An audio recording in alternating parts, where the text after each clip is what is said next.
podemos iniciar. Ok, arranquemos entonces. Bueno, listo. Entonces, el día de hoy, ahí creo que mi pantalla se acaba de quitar, espera un momentico. Listo, ya ven mi pantalla, ¿cierto?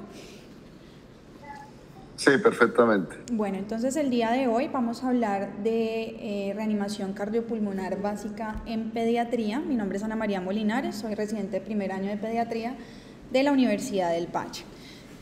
La tabla de contenido que vamos a tratar el día de hoy, vamos a hablar brevemente sobre la historia, la epidemiología del paro cardiorrespiratorio en pediatría, las causas más comunes a nivel de pediatría.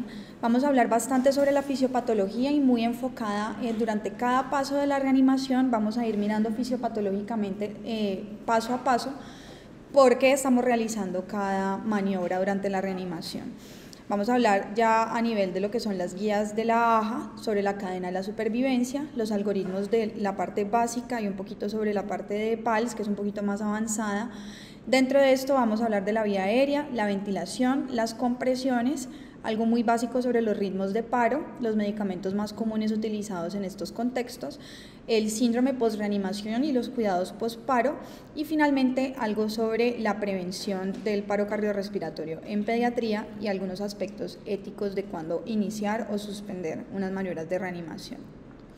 Muy brevemente, hablando de la historia, tenemos que desde 1814 hay descripciones sobre la RCP. Estas primeras descripciones salieron en el Rules of Humane Society de un poema que escribieron posterior a la descripción de la primera resucitación boca a boca. Hacia 1904 se describe por primera vez las compresiones cardíacas externas en perros. Ya hacia el año 58 el National Academy de Ciencias Naturales, el Research Council, hablan ya de la respiración boca a boca en humanos. En 1960 se demuestra la efectividad de una combinación entre compresiones y ventilaciones. En el año 47 se da la primera desfibrilación interna y hacia el 56 la primera desfibrilación externa. Esto simplemente para demostrarles que ya llevamos muchísimos años estudiando y hablando de reanimación cardiopulmonar y por eso pues ya prácticamente las maniobras que realizamos son totalmente basadas en la evidencia. Ya entrando en materia sobre la epidemiología del paro cardiorrespiratorio en pediatría, en Estados Unidos, más de 20.000 niños al año sufren de esta patología.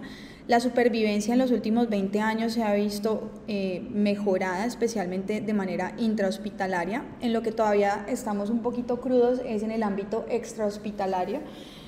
Fuera del hospital hasta 7.000 casos ocurren, entonces no es despreciable hablar del paro cardiorrespiratorio a nivel prehospitalario y el entrenamiento que tenemos que realizar al personal de atención prehospitalaria y asimismo a los cuidadores y padres de estos niños para poder iniciar tempranamente todas las maniobras de reanimación.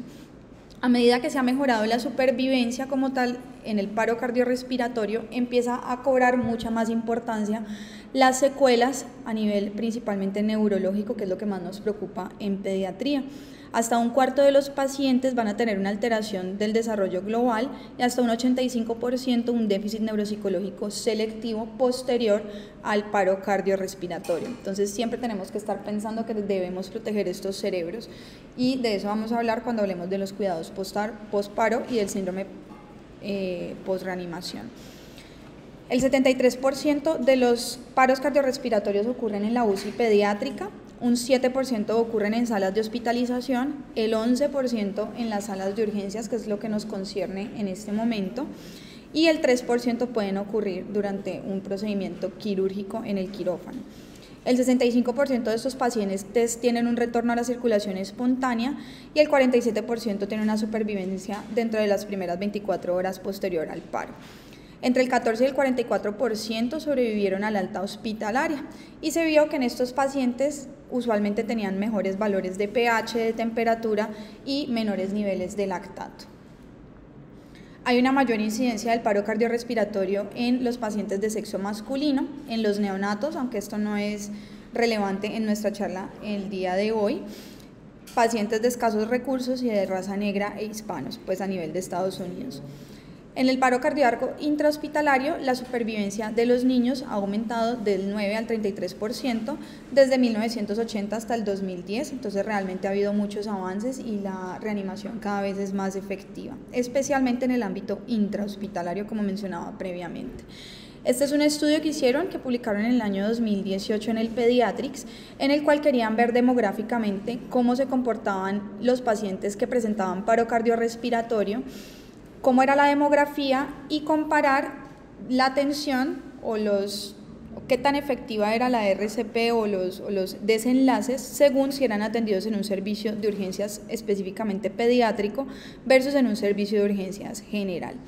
De aquí destacamos que los pacientes que más comúnmente requerían de RCP eran pacientes entre los 1 y los 11 años, pacientes de escasos recursos, como mencionábamos anteriormente, y que de los tipos de injuria o de causas que llevaban al paro, una de las más comunes era accidentes de tránsito. Ya discriminándolo un poquito más, empezaron a comparar, y en esta tablita que les traía anteriormente, demostraron que si el paciente recibía su atención inicial en un servicio de urgencias pediátricas, tenía mejor desenlace versus en un servicio de urgencias general. Esto debido también a que había como más disponibilidad de circulación extracorpórea en los servicios que contaban con urgencias pediátricas. Ya si discriminamos entre causas traumáticas y no traumáticas del paro, vemos que la supervivencia es mayor cuando la causa del paro es no traumática. Entonces, en nuestro medio, en el contexto de el trauma y los accidentes de tránsito y todas las causas traumáticas que tenemos a nivel de Colombia, pues es muy relevante tener muy en cuenta que el paciente cuya causa del paro cardiorrespiratorio sea traumática, le va a ir peor. Ahondando entonces en lo que son las causas del paro cardiorrespiratorio a nivel de pediatría, es muy importante resaltar que la causa más común de paro va a ser generada por causas respiratorias, esto a diferencia de los adultos cuya causa más común es cardíaca. Después de las causas respiratorias siguen las causas cardíacas, el ahogamiento, causas infecciosas, causas traumáticas e intoxicaciones. Usualmente es muy importante identificar que el paro cardiorrespiratorio en pediatría, especialmente si su origen primario es respiratorio, va a estar precedido por un deterioro clínico progresivo, bradicardia, lo cual en última nos va a llevar al paro. Entonces es muy importante la identificación temprana de los pacientes que podrían estar a riesgo o presentar paro cardiorrespiratorio. Fisiopatológicamente, ¿qué ocurre? Entonces tenemos el paciente que tiene su injuria o su asfixia. Esto va a generar una hipoxemia sistémica, esto a su vez va a generar hipercapnia, la hipercapnia va a generar una acidosis, esto va a generar la bradicardia, que como decía anteriormente es de los primeros signos en el paciente que va a entrar en paro cardiorrespiratorio, esto posteriormente genera hipotensión y de los ritmos de paro lo más común es que nos genere una asistolia y ya finalmente pues lo que es el paro cardiorrespiratorio definido como tal. En cuanto a los factores pronósticos que podemos observar antes o durante el paro cardiorrespiratorio en niños, les traigo esta tablita. Aquí nos divide entre los factores que pueden ocurrir antes del paro y durante el paro. Entonces, quiero que miremos los que se asocian con sobrevida disminuida después del alta. Entonces, si la condición de base del paciente es una condición genética, metabólica, una insuficiencia renal o hepática, una cardiopatía congénita, una enfermedad neurológica de base o una enfermedad hematológica u oncológica, tienen un desenlace y una sobrevida menor después del paro. Ya si la enfermedad de base es pulmonar o de vía aérea, tienen un mejor desenlace. Otros casos en los que podemos ver una sobrevida disminuida es en los casos donde estamos ante una muerte súbita del lactante o en los casos de trauma, como mencionaba anteriormente, tiene una menor sobrevida. Los pacienticos que se presentan según el ritmo de paro que tengan, los pacientes que presentan una actividad eléctrica sin pulso, una asistolia, tienen una menor sobrevida versus los que se presentan con un ritmo de paro inicial desfibrilable. Esto vamos a ahondarlo un poquito más adelante cuando hablemos de los ritmos de paro. Y otras patologías o causas de paro que se ven con sobrevida disminuida es el uso de drogas durante la RCP como adrenalina, bicarbonato, calcio o atropina, la intubación durante la RCP y la mayor duración de la RCP. Ya entrando pues en materia, vamos a hablar primero del algoritmo de RCP básica en pediatría. Según la American Heart Association, vamos a definir los grupos etarios de la siguiente manera. Vamos a definir como infante a los pacientes que están entre 30 días y 1 año. Los pacientes menores de 30 días entran en una categoría diferente de reanimación, que ya sería la neonatal. Y va a definir como niño a todo paciente entre 1 año y la pubertad.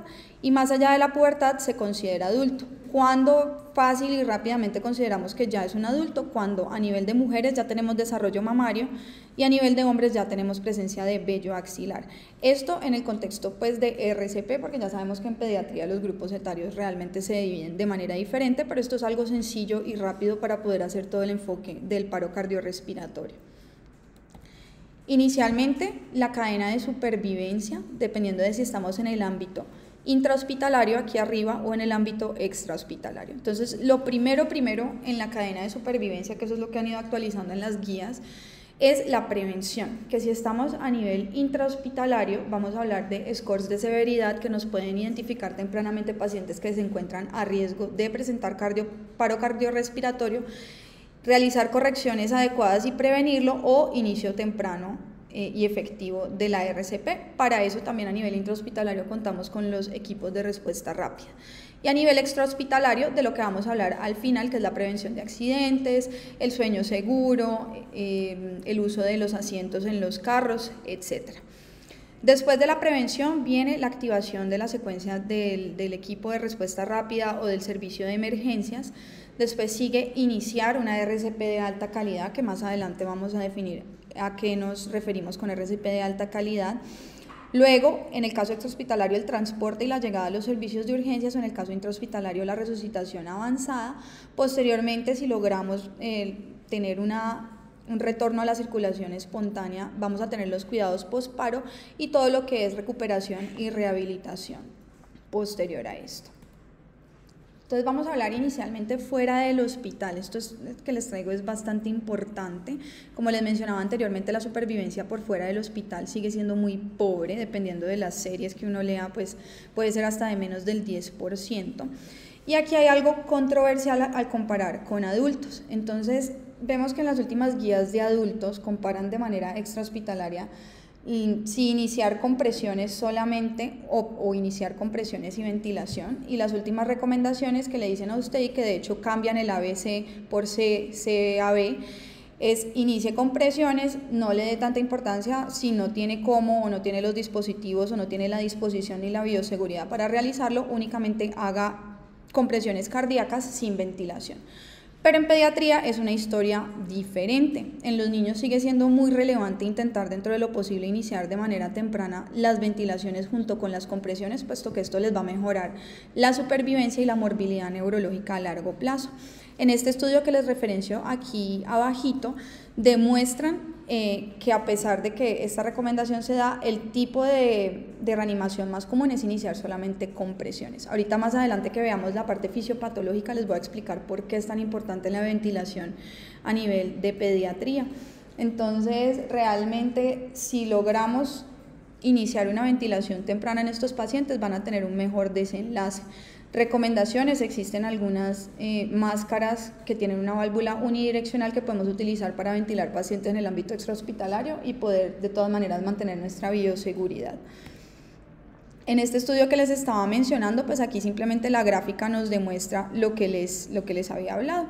Entonces tenemos aquí la probabilidad de tener sobrevida neurológica favorable y vemos que según aumenta la edad, pues va mejorando. Y según, aquí en colores tenemos en azulito, nada de resucitación, en rojito, compresión solamente, y en morado, compresión más ventilación. Entonces vemos que en todos los grupos etarios va a ser superior la compresión más la ventilación que la compresión sola, y obviamente no hacer nada, pues siempre va a ser peor.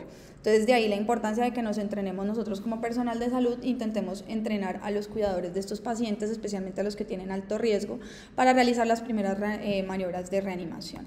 Entonces, como les mencionaba anteriormente, ¿por qué la ventilación temprana es tan importante? Entonces, fisiopatológicamente, comparando los adultos con los niños, los adultos, como veíamos anteriormente, la causa más común es a nivel cardíaco. Entonces, cuando estos pacientes entran en paro, usualmente tienen algo de reservorio de oxígeno en sus pulmones. Entonces realmente al iniciar las compresiones aún tenemos un reservorio de oxígeno, vamos a hacer que esa sangre circule, que está bien oxigenada, entonces realmente la ventilación no va a ser como tan prioritaria. En cambio en los niños, ya que vimos anteriormente, la causa del paro es respiratoria, entonces no vamos a tener este reservorio, vamos a tener unos altos niveles de CO2 y de lactato, entonces la sangre que vamos a empezar a comprimir va a ser una sangre pobre en oxígeno, alta en CO2, alta en lactato. Entonces por eso es tan importante iniciar las compresiones, las ventilaciones tempranamente junto con las compresiones. ¿Cómo podemos hacer estas compresiones estas ventilaciones por fuera del hospital? Dependiendo, entonces si es un infante vamos a cubrir boca y nariz con nuestra boca, vamos a realizar las ventilaciones, mientras que si es un niño más grande, tapamos la nariz con los dedos y realizamos la respiración boca a boca. Este es el algoritmo que proponen las nuevas guías de la AJA en cuanto a RCP básica en pediatría. Ya les voy a hacer una ampliación de esta imagen porque ahí se ve bastante chiquita. Entonces, si tenemos un solo reanimador, ¿qué vamos a hacer? Bueno, primero verificar la seguridad de la escena, vamos a chequear si el paciente responde o no responde, vamos a pedir ayuda y vamos a activar el sistema de respuesta de emergencia. Al acercarnos al paciente vamos a ver si tiene o no esfuerzo respiratorio y vamos a chequear el pulso durante 10 segundos. Si son infantes o lactantes, el pulso se chequea a nivel del pulso braquial o el pulso femoral. Es muy importante siempre que empecemos el abordaje del paciente en el contexto de paro, y especialmente en los niños los descubramos, los desvistamos. Ya en niños más grandes, el pulso ideal para palpar es el pulso carotídeo. Entonces, si este paciente está bien, tiene pulso, lo monitoreo y me quedo con él mientras llega la ambulancia. Si este paciente no tiene una respiración normal, pero le siento el pulso, podemos iniciar respiraciones boca a boca cada 2 a 3 segundos y estamos constantemente verificando pulso a ver si lo tiene presente o ausente, a ver si nos vamos para el otro lado del algoritmo. Si el paciente tiene signos de pobre perfusión, una frecuencia cardíaca por debajo de 60, a pesar de sí tener pulso, igual empezamos RCP. Si no, continuamos pues cerca del paciente monitorizándolo frecuentemente hasta que llegue ayuda o la ambulancia. Ya si el paciente no responde, no respira, no tiene pulso, nos vamos hacia este lado del algoritmo. Entonces aquí entra a colación si el colapso del paciente fue presenciado o no por el reanimador.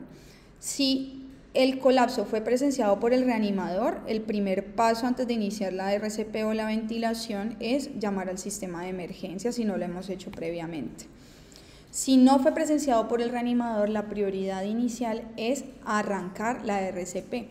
Inicialmente durante 2 minutos. ¿Cómo la vamos a arrancar? Si estamos solos, vamos a hacer un ciclo de 30 compresiones por cada 2 ventilaciones, pero si tenemos otro reanimador, vamos a hacer ciclos de 15 compresiones con 2 ventilaciones. Ya después de hacer 2 minutos de este ciclo, ahí sí me puedo parar a llamar al sistema de emergencia. Cuando llamo al sistema de emergencia, dependiendo del contexto en el que esté, pues idealmente debo pedir un desfibrilador automático si está disponible. Cuando llega el desfibrilador, veo si el ritmo es desfibrilable o no es desfibrilable y sigo las instrucciones del desfibrilador automático.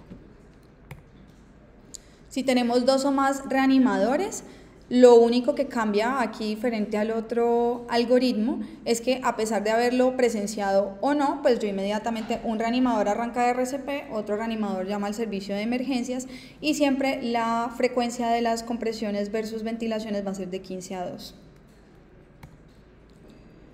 Una vez iniciamos la RCP, esto ya es un poquito más avanzado y más teniendo el contexto del servicio de emergencias, que ya tengamos medicamentos disponibles. Después de iniciar la RCP y que ya tengamos o el desfibrilador automático o el desfibrilador normal del servicio de urgencias, vamos a evaluar si los ritmos son desfibrilables o no desfibrilables. Si los ritmos son no desfibrilables, que recordemos que es la actividad eléctrica sin pulso o la sistolia, administramos inmediatamente la primera dosis de adrenalina, que aquí en la tablita de la derecha están las dosis y cómo prepararlas. Esa la debo continuar siempre cada 3 a 5 minutos repitiendo la dosis, entonces eso va paralelo al resto del algoritmo. Y seguimos revisando constantemente el ritmo a ver si nos vamos hacia el otro lado del algoritmo. Y revisando pulso, evidentemente, a ver si ya el paciente salió del paro. Si el ritmo es desfibrilable, más adelante vamos a ver cuál es la dosis en joules de energía de la desfibrilación en caso de que tengamos disponibilidad del equipo que me permita hacerlo. Vamos a priorizar la desfibrilación y continuar inmediatamente las maniobras de reanimación. Y esto verificando constantemente el ritmo y adicionando manejo con adrenalina después de la segunda desfibrilación, después del segundo shock. Ya si estamos pensando en el tercer shock, además de la adrenalina, vamos a empezar a pensar en otros medicamentos como la miodarona o la lidocaína. Esto paralelo. Aquí les dejo pues el algoritmo, realmente es muy fácil de entender, y aquí a la derecha vemos cuáles son los criterios de la calidad de la RCP, que lo vamos a ver más adelante en la presentación, la dosis en joules de la desfibrilación, la dosis de los medicamentos que les mencioné anteriormente, cómo realizar una vía aérea avanzada, y por acá las famosas H's y T's, las cuales tenemos que ir pensando siempre que arranquemos la reanimación para buscar causas que podamos revertir durante la RCP. Arrancando en materia, entonces, realmente a diferencia de adultos, nuestra primera letra en pediatría siempre va a ser la A de vía aérea. Recordar que los pacientes pediátricos, especialmente los lactantes, tienen una cabeza con un occipucio prominente que los hace muy propensos a tener bloqueos como tal de su vía aérea superior, como tal, por la posición en la que queda la cabeza cuando están acostados. Para eso nos podemos ayudar durante la ventilación de rollos para poder posicionar mejor la vía aérea. Los lactantes tienen una nariz pequeña, con unos canales estrechos, tienen poco el cartílago. El hecho de tener poco el cartílago es el que nos da como manifestación de dificultad respiratoria el aleteo nasal. Recordar que los lactantes son respiradores nasales, entonces en caso de obstrucción nasal, desobstruirla lo más pronto posible. Tienen una hipertrofia de amígdalas y adenoides que dificultan el paso de algunos dispositivos nasofaringios, y una lengua grande que es muy propensa a obstruir la vía aérea.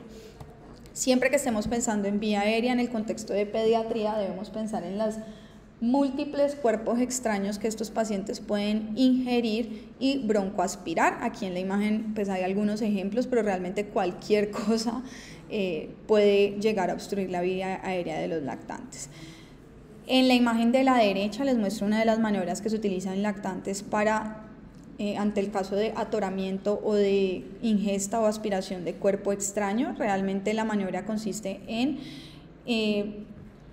poner al bebé boca abajo, tener un dedito que nos esté abriendo la boca, lo sostenemos sobre nuestras piernas y indican o está recomendado realizar 5 palmadas fuertes a nivel de la espalda para de esa manera hacer que se expulse el cuerpo extraño y fácilmente poder voltear al bebé e iniciar compresiones en caso de que sea necesario.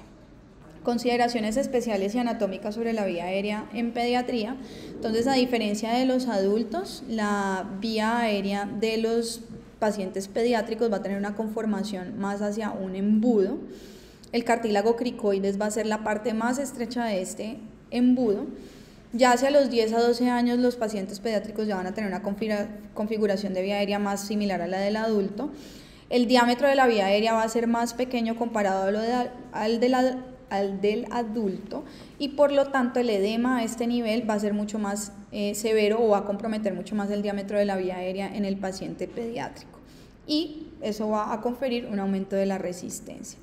Aquí nuevamente, para reforzarles lo que les decía, la diferencia de la vía aérea entre adultos y niños, ya en un corte diferente.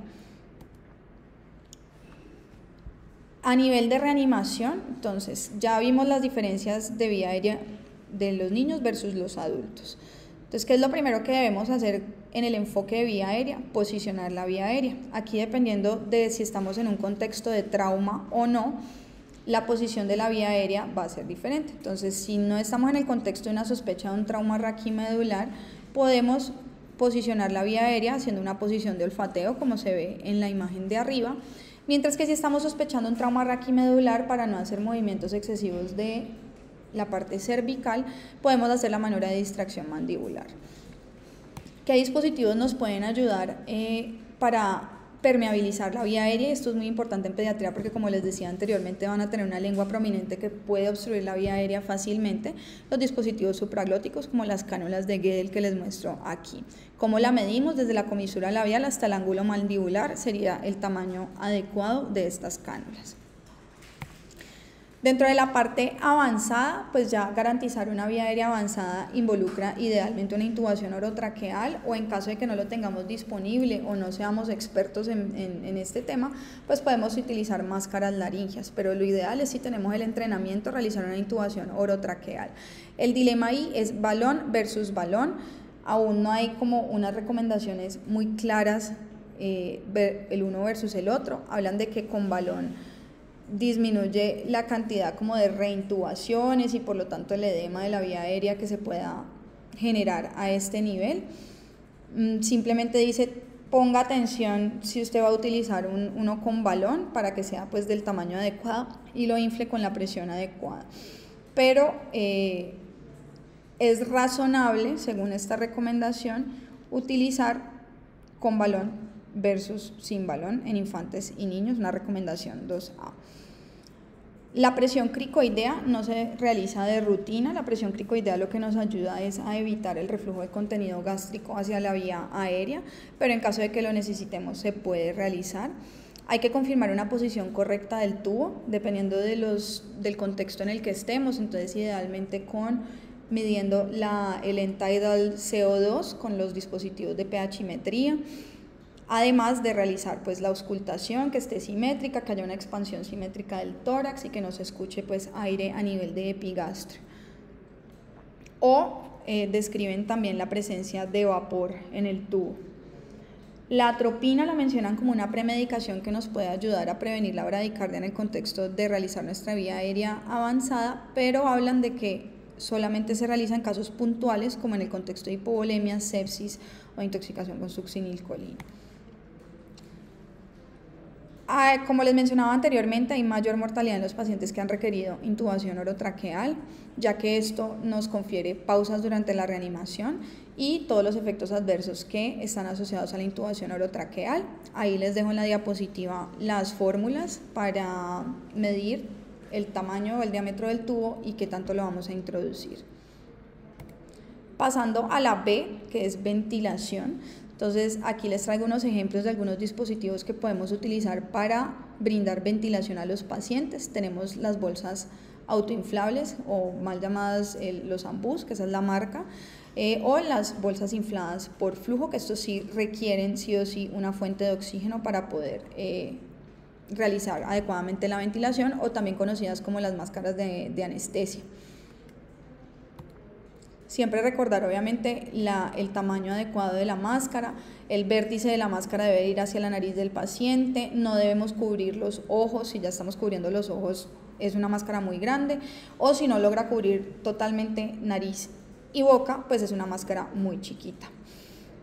La técnica adecuada para coger la máscara, con la C y la E, con la manito, y dependiendo de si somos uno o dos reanimadores y de qué tan efectivas están siendo las ventilaciones, se puede hacer una técnica de una mano o de a dos manos, mientras el segundo reanimador nos provee la ventilación.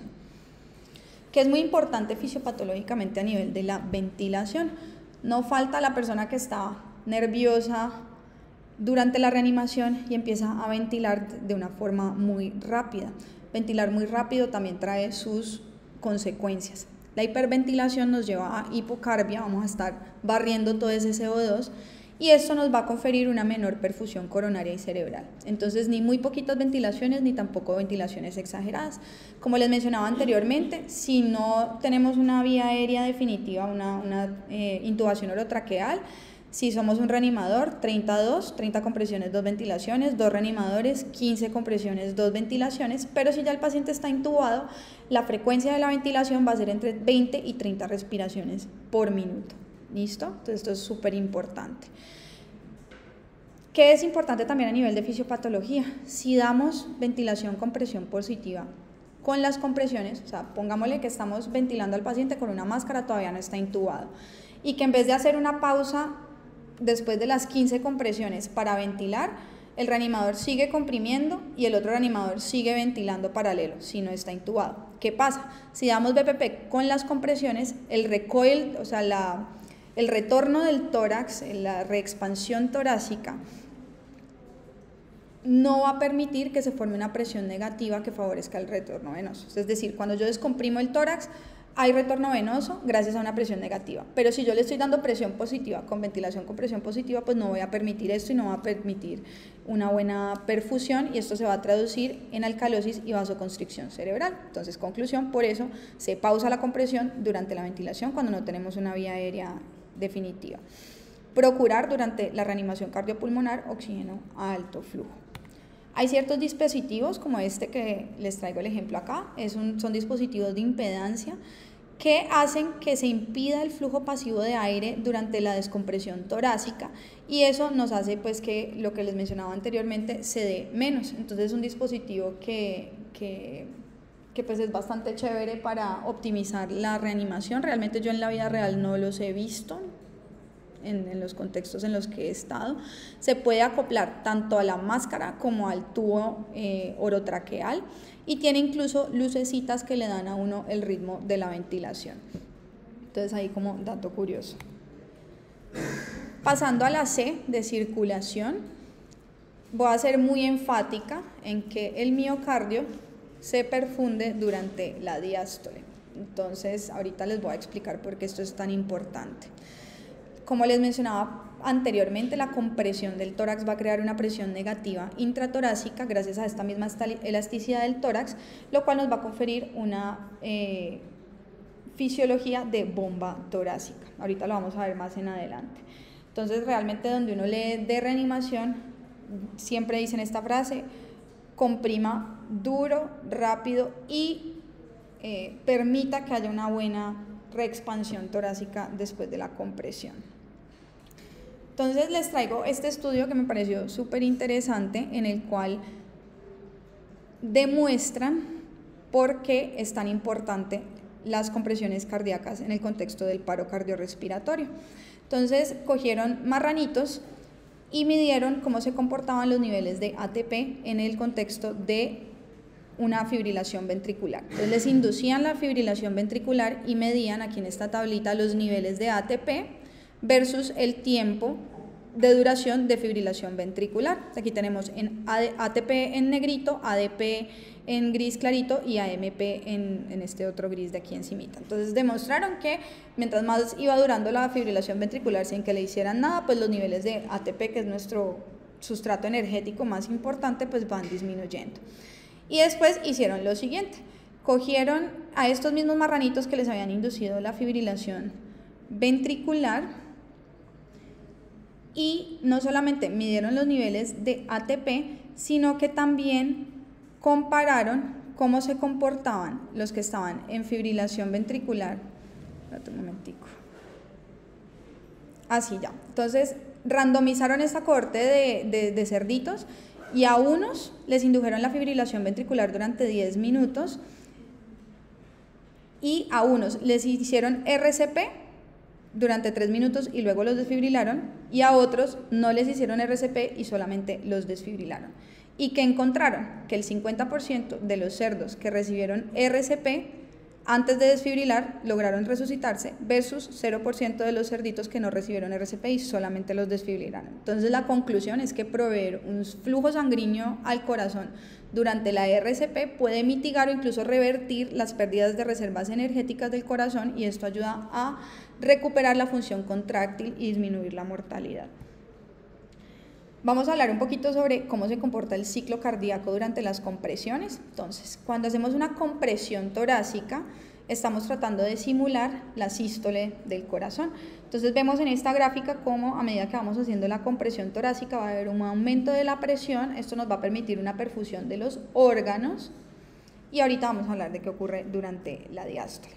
Entonces, estos cambios de presión intratorácica generados por la compresión cardíaca y por las manos son los que nos van a generar toda la perfusión de los órganos. ¿Y qué ocurre durante la diástole? Entonces, si permitimos una buena reexpansión torácica, lo que vamos a permitir es una adecuada perfusión coronaria.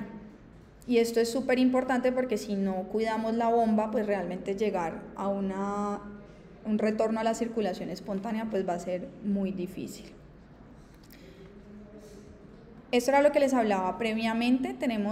Cuando hacemos las compresiones torácicas vamos a tener una combinación de una bomba cardíaca, aunque realmente en el contexto de la RCP el corazón va a tener una función, por así decirlo, pasiva, y va a ser simplemente el órgano por el cual va a estar pasando la sangre a medida que yo estoy generando con mis manos la función de bomba, y realmente lo que va a hacer la función de bomba más relevante y más importante es la bomba torácica, que es la diferencia de presiones y la generación de presión negativa a nivel de tórax cuando yo hago las compresiones.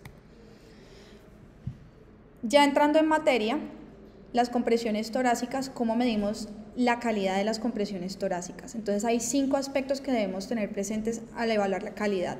1 es la frecuencia, 2 la profundidad, 3 minimizar las pausas, 4 permitir una reexpansión adecuada del tórax y 5 pues, una ventilación controlada, evitando la hiperventilación durante las compresiones cardíacas.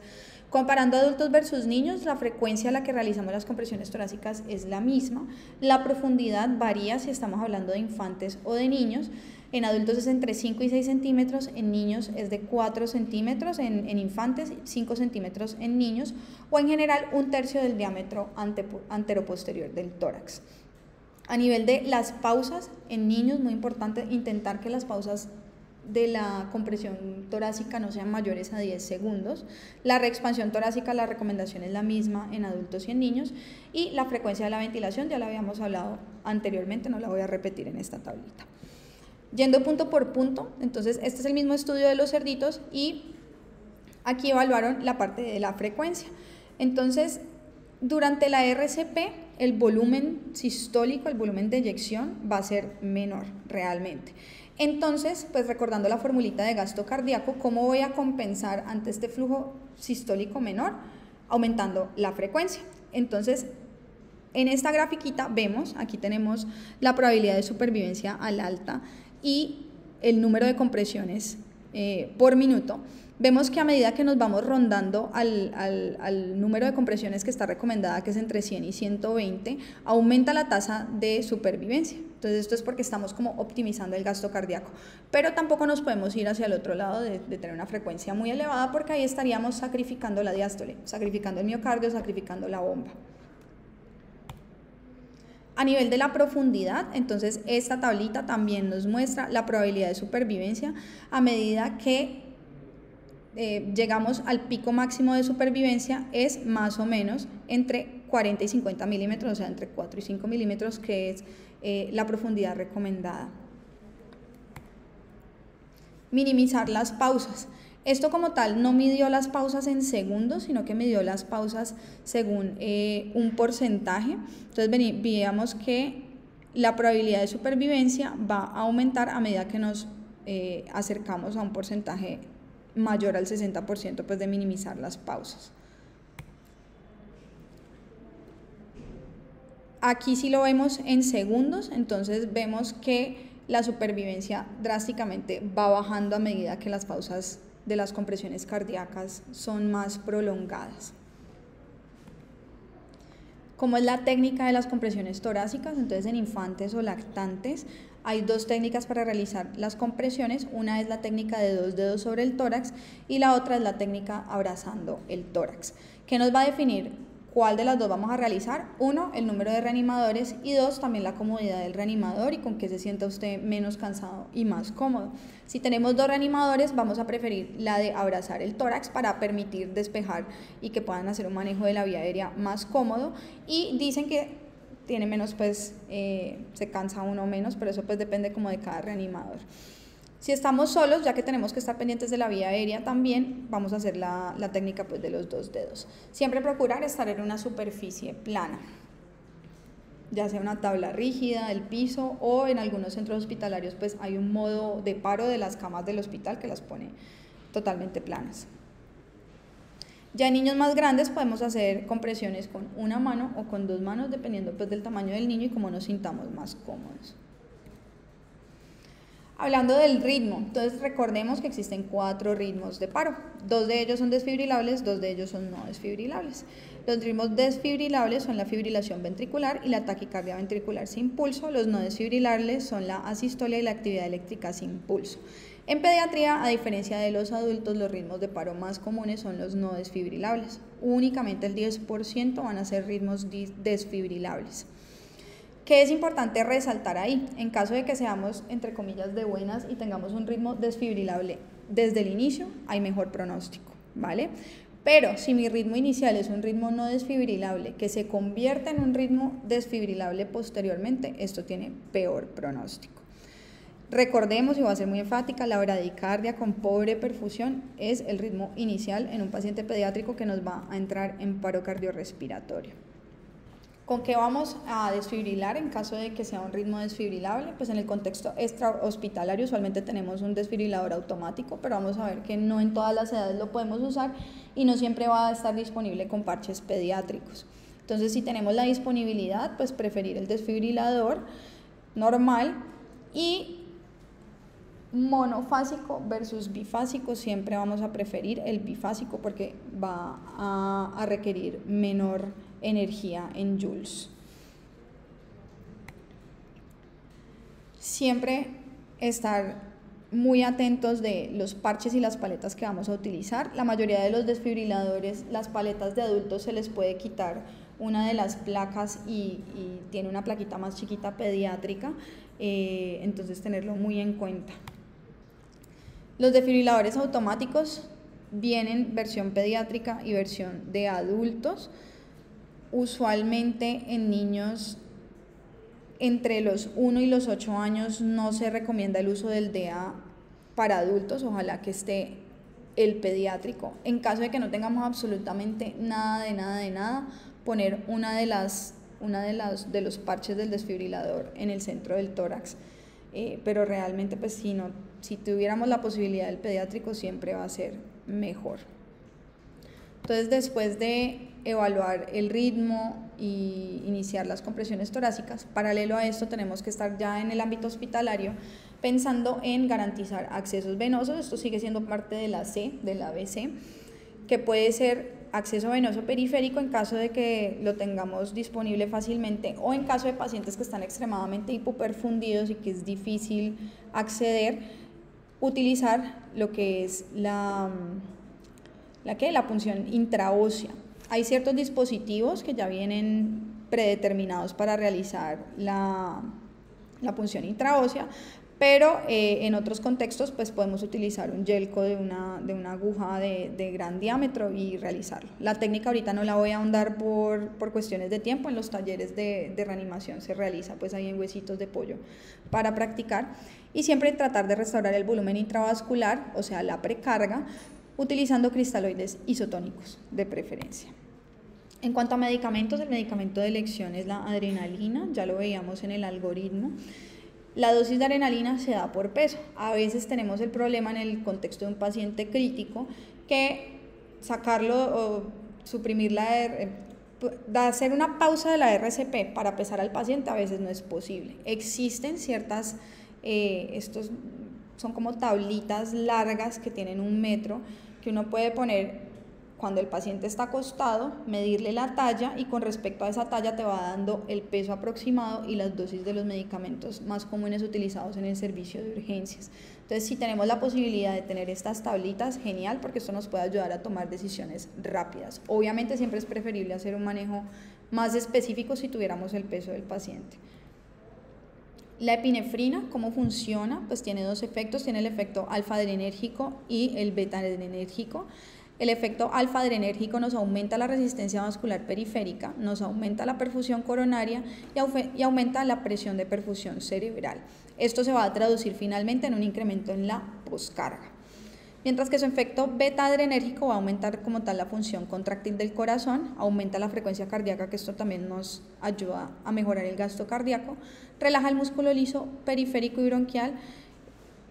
Y siempre debemos tener como en cuenta unos tips importantes cuando hacemos la indicación de la adrenalina, y es siempre intentar hacer un flush con solución salina y el brazo levantado porque a veces, como las dosis pueden llegar a ser tan pequeñas, se quedan ahí en el equipo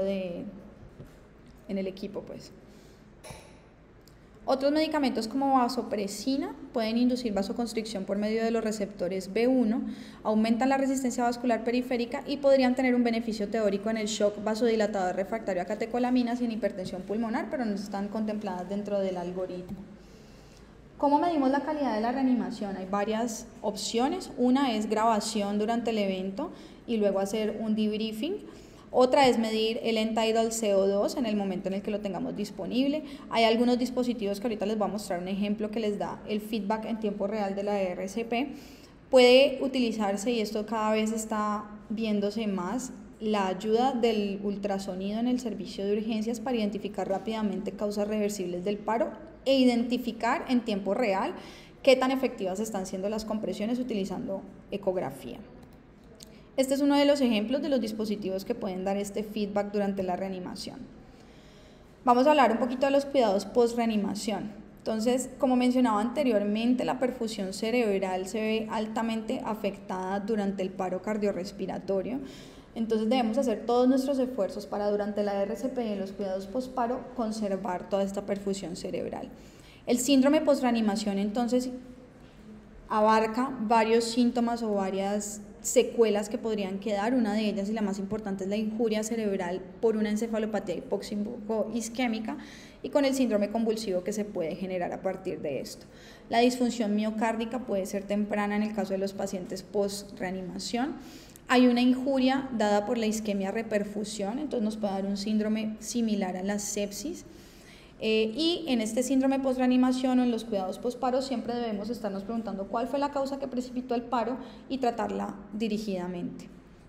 Tenemos que tener muy en cuenta el manejo de la normotermia, el manejo de los parámetros ventilatorios en los pacientes intubados, el manejo de la oxigenación, de las presiones arteriales, el monitoreo neurológico a través de electroencefalograma, la aparición de convulsiones o de arritmias y finalmente tratar de llegar al paciente a un estado de recuperación y muy importante de rehabilitación temprana. Aquí les dejo en la diapositiva la lista de chequeo que propone la guía de la AJA en cuanto a qué debemos tener muy presente en el contexto del paciente post-paro. Aspectos éticos, cuando empezar o terminar una RCP, no hay como tal una receta de cocina de este término, hay que tener en cuenta las comorbilidades, el contexto, el tiempo de la RCP, qué causa llevó al paro cardiorrespiratorio, si fue traumática, si fue ahogamiento, si está hipotérmico, todas estas cuestiones, si fue por intoxicación, todo eso nos va a dar recomendaciones especiales. Tener en cuenta en aquellos pacientes que ya cumplen criterios para cuidado paliativo, anticiparse a este tipo de eventos, tener una orden de no reanimación firmada, aunque debemos tener en cuenta y comprender que a pesar de que haya una orden de no reanimación firmada, esta orden puede ser revocada por cualquiera de las partes en cualquier momento. Entonces lo tenemos que tener muy presente y ojalá involucrar a la familia y a los cuidadores en esta toma de decisiones. En cuanto a la prevención, realmente hay varias campañas, únicamente se las voy a mencionar, sobre cómo prevenir la aparición de paro cardiorrespiratorio en los pacientes pediátricos. Una de ellas es el sueño seguro, especialmente para prevenir la muerte súbita del lactante, la prevención del ahogamiento mediante el cercamiento de todos los cuerpos de agua, incluidas las piscinas, la prevención del atragantamiento, dando todas las recomendaciones de los pacientes pequeños, no deben tener acceso pues a cosas pequeñas, a chaquiras, a uvas. Hacían recomendaciones de, por ejemplo, los alimentos que tienen forma alargada y cilíndrica, por ejemplo las salchichas, no cortarlas en porciones demasiado chiquitas como en moneditas, las uvas, por ejemplo, cortarlas a la mitad, etc. Toda la parte de seguridad y de no permitir el acceso de los niños a las sustancias tóxicas, entonces que todas las sustancias tóxicas tengan las tapitas especiales para que los niños no las puedan abrir, no reenvasar sustancias tóxicas, por ejemplo, en vasitos de jugos HIT o de Coca-Cola, que esto es muy atractivo para los niños, etcétera, pues mantenerlos por fuera del alcance de los niños. La prevención de accidentes de tránsito y especialmente hay muchas recomendaciones sobre el uso adecuado de la silla para el carro, en qué posición se debe poner en el carro según la edad del niño y todas estas cuestiones. Ya por último, cultura musical. En muchas de las como tal entrenamientos En cuanto a reanimación, hablan de que el coro de esta canción de los Bee Gees de Staying Alive es una buena manera de cantar el ritmo en la cabeza mientras yo estoy haciendo RCP. Si no han escuchado la canción, pues ahí se las dejo para que cuando hagan RCP la tengan presente.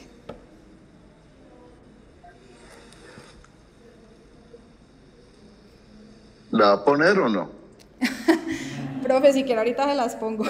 No, ¿cómo me lo ocurre, doctora Molinares? Muy bien, excelente su presentación.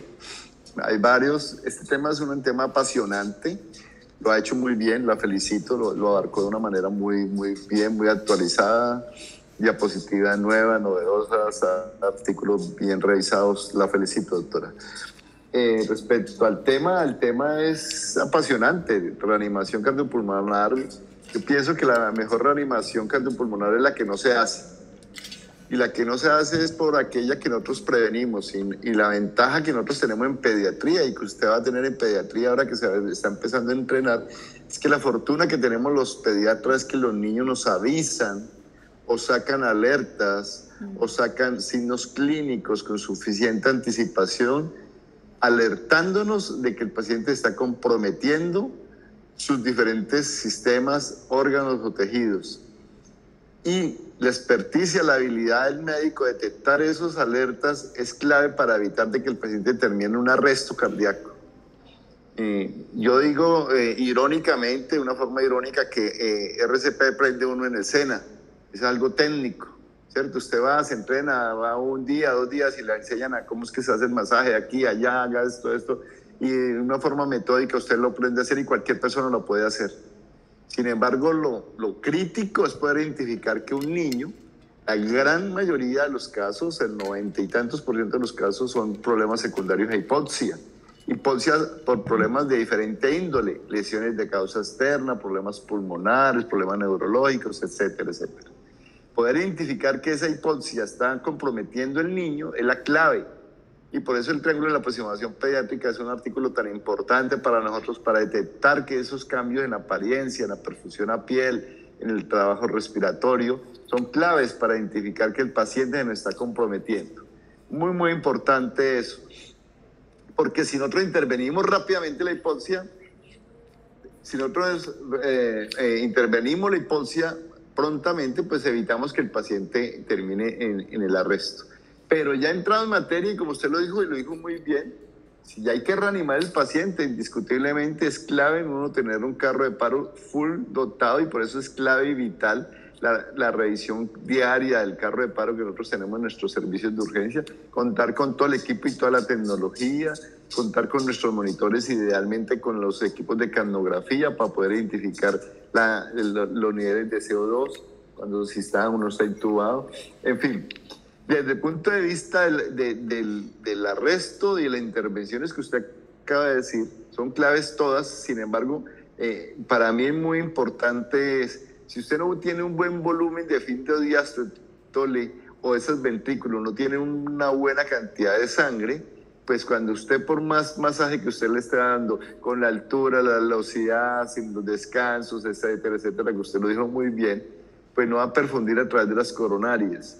Entonces es muy importante que paralelo al proceso de reanimación el paciente debe tener idealmente el acceso vascular. En la medida en que usted empiece el masaje, pues lo ideal es que también alguien le esté colocando una vena, 2 venas en el intraóseo para poderle estarle colocando los líquidos isotónicos para que tengamos precarga y tengamos volumen de esfínter diástole para poder bombear, ¿sí? Y lo otro son los sistemas de oxígeno, que debemos de estarle entregando una adecuada cantidad de oxígeno y que no compita el oxígeno y la BPP contra el masaje, porque usted lo explicó claramente.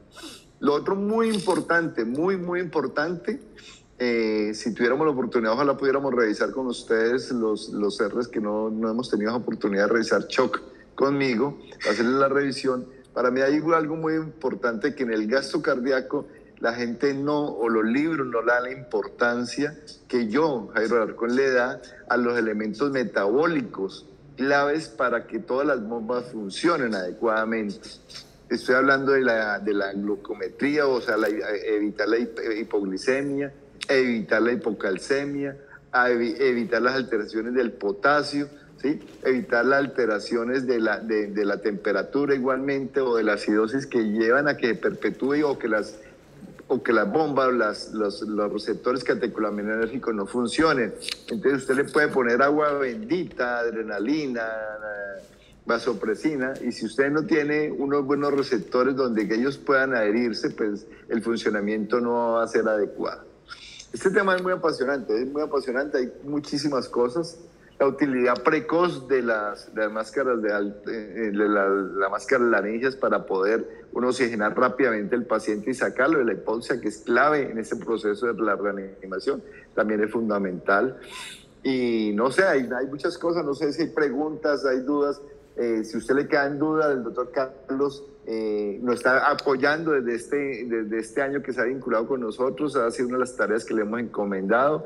Le he encomendado 2 grandes tareas y lo estoy comprometiendo cada vez más con mis residentes, que es todo el tema de ecografía en urgencias. Él se nos tiene que volver el experto en ecografía en urgencias, ¿sí? Y que nos le enseñan los residentes y nos enseña a todos el tema de la ecografía, y lo otro es liderar junto con la doctora Margarita el hospital simulado para poder, sí, en algunos momentos, pues ir a practicar todo el tema de la infusión intraósea, el masaje, la vida aérea. Carlito, no sé si usted quiere complementar, por favor. Sí. Y estoy presto a cualquier pregunta o cualquier discusión del tema, porque este tema de verdad es muy bueno y usted lo realizó muy bien, doctora Molinares. Muy Gracias, bien. profe. Sí, pues también muy bien la revisión. De pronto faltó un poco de algo que es importante, es la apertura de la vía aérea. No sé, yo llegué despuesito, no sé. Sí, la maniobra frente mentón. Sí, sí, y de que si hay trauma, la distracción. Listo. Sí. Listo. Pues, para resaltar a todos los estudiantes, recuerden que cualquier paciente pediátrico con una frecuencia cardíaca de 60, de menor a 60 está en paro. Debo iniciar masaje. ¿Por qué lo digo? Porque cuando vamos a hacer las prácticas en el simulado, no está en paro. Y entonces eso mismo nos va a pasar en una situación real. Ese paciente está en paro. Otra situación muy importante y que debemos estar repasando, como estas situaciones no son frecuentes, se nos va olvidando. Digamos, el algoritmo es fácil, es mecánico, uno lo estudia y lo tiene claro, pero siempre repasen cuáles son los ritmos desfibrilables, cuáles no son desfibrilables, para que no estén haciendo una desfibrilación a una sistolia, porque los veo. Y pues digamos que el ejercicio también de estar repasando. Ustedes cuando salen como médicos generales hay situaciones que dan tiempo, pero esto usted lo tiene que tener listo. La idea es que este miércoles vamos al hospital simulado para hacer una práctica al respecto. Yo creo que, bien la revisión. Gracias, doc. ¿Preguntas, doctor, de residentes? No, profe, por acá no hay preguntas. ¿No? Bueno, entonces yo sí tengo una pregunta porque todavía tenemos 3 minuticos. Si no hay preguntas, ¿la doctora Jimena está por ahí? No, profe, Jimena ya pasó a Neumo, ya acabó. Bueno, y entonces ¿quién más está por ahí? Bueno, para Anita, pues. Bueno. Entre vasopresina y epinefrina, ¿cuál debería ser idealmente soñado primero? ¿Y por qué? Bueno, según la guía de la baja es adrenalina. No la guía, no. Usted, doctora Molinares, usted le pone a escoger, vea, yo estoy en paro y tengo los 2 medicamentos, ¿qué prefiero que me pongan? ¿Y por qué no? O sea... Sí. Pues, doc, fisiológicamente, o sea, digamos que la vasopresina pues tiene efecto más desde vasoconstricción. No, porque es que el ejercicio universitario, académico, es no tragar entero, es decir, controvertir, mirar, o sea, discutir, por qué uno, por qué el otro, ¿sí? O sea, recitar, sí, pues, chéverísimo, aprende uno bien los temas, los artículos, pero hay que discutir y mirar a ver qué otras alternativas y qué otras opciones hay, sí. ¿Cierto? Y eso es lo que hace la dinámica de la medicina y de la ciencia, ¿sí? Recuerde que si usted pone la diapositiva, póngamela rapidito ahí, devuélvase rapidito ahí de epinefrina, que usted la puso muy bien y que la hace dice muy bien los temas, la anterior. Ahí. Entonces usted dice, mira, la epinefrina, ¿qué me da? Efectos alfa-adrenérgicos, aumenta frecuencia, aumenta la resistencia, obvio que es lo que yo necesito. Yo necesito cerrar la aorta, el sistema, ¿cierto? ¿Para qué? O sea, aumento la resistencia, ¿cierto? ¿Para qué? Para que haya mayor volumen de fin de diástole. ¿Para qué? Para que en esa diástole se me aumente la perfusión coronaria. Ese es el objetivo a través de los alfa-adrenérgicos, ¿sí? Pero el problema es que no solamente tiene ese efecto, sino que también tiene efectos beta. Y el efecto beta dice, aumenta la cardíaca, aumenta la contractilidad, no te dice ahí nada, ahí no te lo ponen, pero ¿por qué? Por eso es que lo manda uno a estudiar farmacología, cada uno de los estudiantes, ¿sí? La farmacocinética, porque también al hacer taquicardizante, también da mayor posibilidad de arritmias, ¿sí? Mientras que si tú muestras la vasopresina, muéstrame la vasopresina no te da los efectos que produce, ¿sí? Los efectos secundarios de los que produce la epinefrina. La vasopresina te cierra la aorta, te aumenta la resistencia vascular periférica sin los efectos beta. Esa es la ventaja, ¿sí? Entonces, ante la posibilidad de una arritmia desencadenada por un medicamento en un paciente en un miocardio que está comprometido, probablemente, gracias por ocultarla, probablemente la vasopresina es ideal sobre la epinefrina. Sin embargo, obviamente los costos, la disponibilidad y toda la carreta, pues no lo hace de que la academia o la AJA o los algoritmos la consideren, ¿no? Pero mire que usted no me habló, y hay algo, ojo internos, que la bradicardia secundaria y la hipoxia en los niños, que los lleva, como el doctor Carlos acaba de decirlo, la bradicardia que nos lleva secundaria hipoxia, en los niños no se trata como la tratan los anestesiólogos, que la tratan con atropina. No, esa bradicardia se maneja con oxígeno, o con masaje, o con reanimación, o con líquidos, ¿sí? Porque mucha gente lo que hace, lamentablemente, es ponerle atropina, aumentando la frecuencia de una forma errónea, y el problema no es el problema no es la bomba, sino es la hipoxia la que está llevando a eso.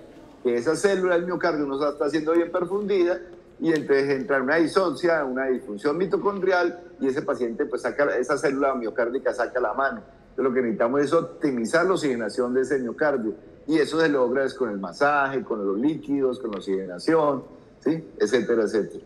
Bueno, muy bien.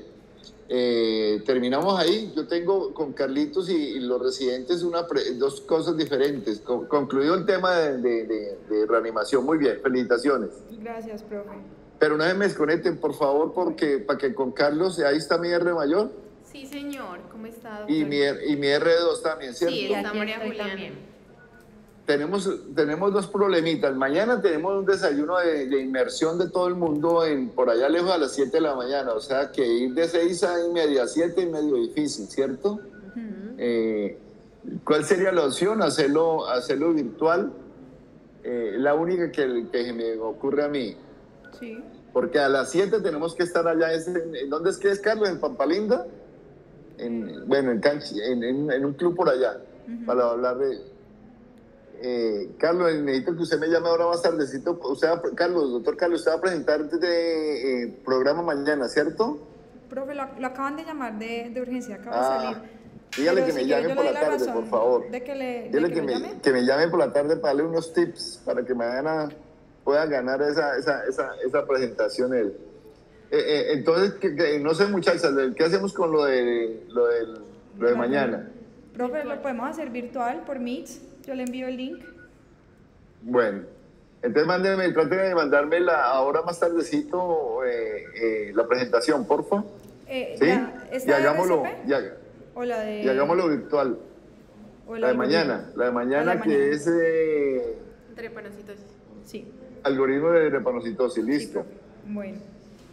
El miércoles, ¿qué vamos a hacer? El miércoles, ¿cómo quedaríamos? Quedamos al fin, Doc, que el jueves, porque el doctor Maurix no puede el miércoles.